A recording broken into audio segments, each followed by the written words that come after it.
நல்ல வயிறு நிறைய புல்லு சாப்பிட்டு வந்துச்சான் கழுதை. அது வரும்போது ஒரு புலி எதிர்பட்டு இருக்கு.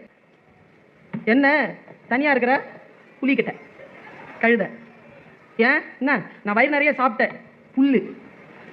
புலி சொல்லிச்சா நான் புல்லு சாப்பிட மாட்டேன்னு எனக்கு தெரியுமே, அதனால தான் நான் சாப்பிட்டேன். உடனே புலி சொல்லிச்சா நான் புல்லு சாப்பிட்றவங்கள சாப்பிடுவேன். உடனே கோவம் வந்துருச்சு கழுதைக்கு.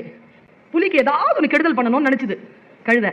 உனக்கு தெரியுமா நான் சாப்பிட்ட புல்லினுடைய கலர் என்ன? நான் புல்லு சாப்பிட மாட்டேன், ஆனா கலர் தெரியும், கிரீன். நான் சாப்பிட்டவன் நான் சொல்றேன் ப்ளூ. என்ன ப்ளூங்கிற? ப்ளூ தான். உனக்கு அறிவு இல்ல, பேர் தான் புலி. நீ சாப்பிட மாட்டல, சாப்பிட்ட நான் சொல்றேன்ல ப்ளூ. ரெண்டு பேருக்கும் ஆர்குமெண்ட் ஹீட் ஆகி சிங்கத்துக்கிட்ட பஞ்சாயத்து போயிடுச்சு. நேரா போய் ரெண்டு பேரும் நிக்கிறாங்க. சிங்கம் கேட்டுச்சான், என்னடா விஷயம்? நேரா கழுத முன்னால வந்துச்சு. சார் நான் புல்லு சாப்பிட்றேன், உங்களுக்கு தெரியும் சார். இந்த புலி புல்லு சாப்பிட்றது இல்லை சார். சாப்பிடாத புலி சொல்லுது சார் புல்லுனுடைய கலர் கிரீன். சாப்பிட்ட நான் சொல்றேன் சார் ப்ளூ. எனக்கு தெரியும் சார் நீங்களும் சாப்பிட்றது இல்லைன்னு. இப்போ சொல்லுங்க சார், நான் கரெக்டா அவன் கரெக்டான்னு? சிங்கம் பார்த்துச்சான். இப்போ நம்ம சிங்கமா புலியா கழுதையான்னு தான் கேள்வியே. என்னப்பா நடந்துச்சு சார்? காலையில சாப்பிட்டு வந்த உடனே இந்த ஆளோட ஒரே ஆர்குமெண்ட் சார்.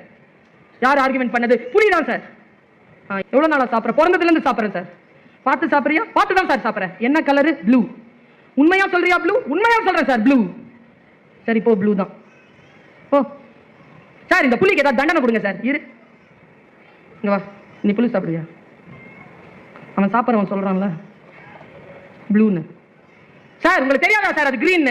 அவன மாதிரியே நீ இன்னிலிருந்து 5 மாசம் நீ பேசக்கூடாது. இதான் தண்டனை. போ. கழுத துள்ளி குச்சிட்டு வெளில ஓடிடுச்சு.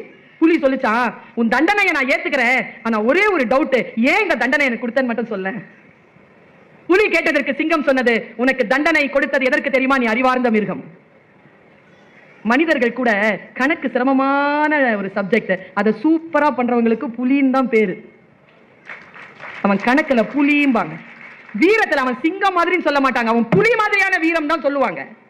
நந்தி கலம்பகத்தில் கூட நந்திவர்மனுடைய வீரம் புலியிடம் சேர்ந்தது என்றுதான் எழுதுவார் ஆசிரியர்.